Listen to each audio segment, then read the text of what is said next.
सम्पूर्णमा नमस्कार। स्वागत छ फास्ट फुड मेटल वर्कसपमा। म धनकुमार महर्जन। हामीले सीताके च्याउ भन्नासाथ प्राय काठको मुढा सम्झन्छौँ र यसको खेतीको लागि फास्ट फुड मेटल वर्कसपले चाहिने औजारहरूको उत्पादन गर्दै आइरहेको त हजुरलाई थाहा भएकै कुरा हो। हामी यसमा मात्रै सीमित नभइकन काठको धुलोमा सीताके च्याउ र ज्ञानोड्रमा यानी कि नेपालमा रातो च्याउले पनि चिनिन्छ। यसको खेती गर्नको लागि ठुलठुला अटोक्लिप बोइलरबाट काठको धुलो स्टरलाइजेसन गरेको देखिन्छ। तर यो देखेर सडसमा सीताके च्याउ र रातो च्याउ खेती गर्न चाहने नयाँ र साना किसान मित्रहरूले सोचलान् यो हाम्रो क्षमताको कुरा होइन भनेर। तर तपाईहरुले यस्तो सोच्नु भएको छ भने म चाहिँ तपाईहरुलाई गलत सोच्नु भएको छ भने चाहिँ म भन्छु। यो भएपछि न तपाईहरुलाई अटोक्लिपको चाहिँ नै चाहिन्छ न तपाईहरुलाई बोइलरको नै जरुरी छ, किनकि यसको विकल्प हामीले बजारमा ल्याइसकेका छौं। कम टेम्परेचरमा लामो समयसम्म स्टरलाइजेसन गर्ने नयाँ प्रविधि र अपरेट गर्न पनि एकदमै सजिलो। बोइलर अटोक्लिपमा जस्तो अपरेट गर्न गाह्रो पनि छैन। ड्रममा सडस्टको ब्यागलाई लोड गरिदिनुस्।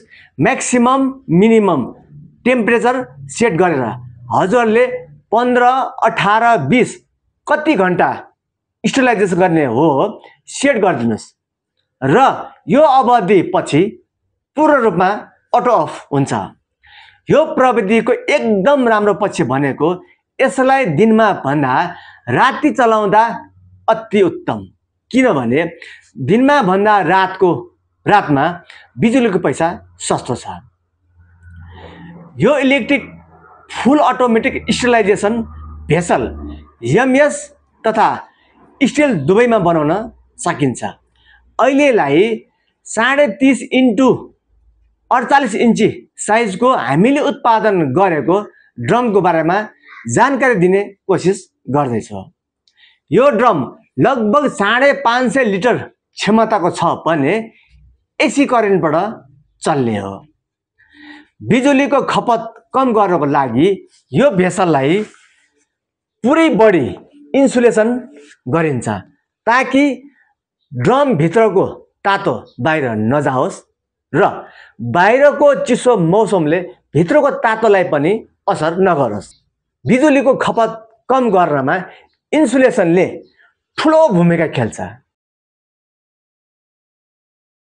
यो भेसल अटो अन अफ भएकोले जस्तै 20 घण्टा सेट गर्नु भएको छ भने लगभग 10 घण्टा जति अन हुन्छ भने 10 घण्टा अफ नै हुन्छ। मानौ हाम्रो घरमा भएको फ्रिज छ नि, जस्तै त्यस्तै हो।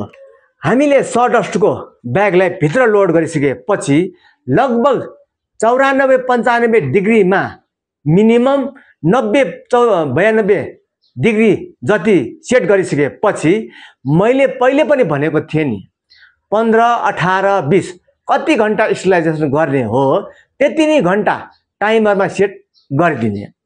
तब हजुरहरूको यसमा केही गर्नु नै परेन। अटोमेटिक म्याक्सिमम 94 डिग्री पुगिसकेपछि आफै अफ हुन्छ, फेरि घटेर 90 डिग्री पुगिसकेपछि आफै अन हुन्छ। यो क्रम चलिरहन्छ। ड्रमभित्र स्टिलको बल कक पनि फिटिङ नै भइराखेको हुन्छ।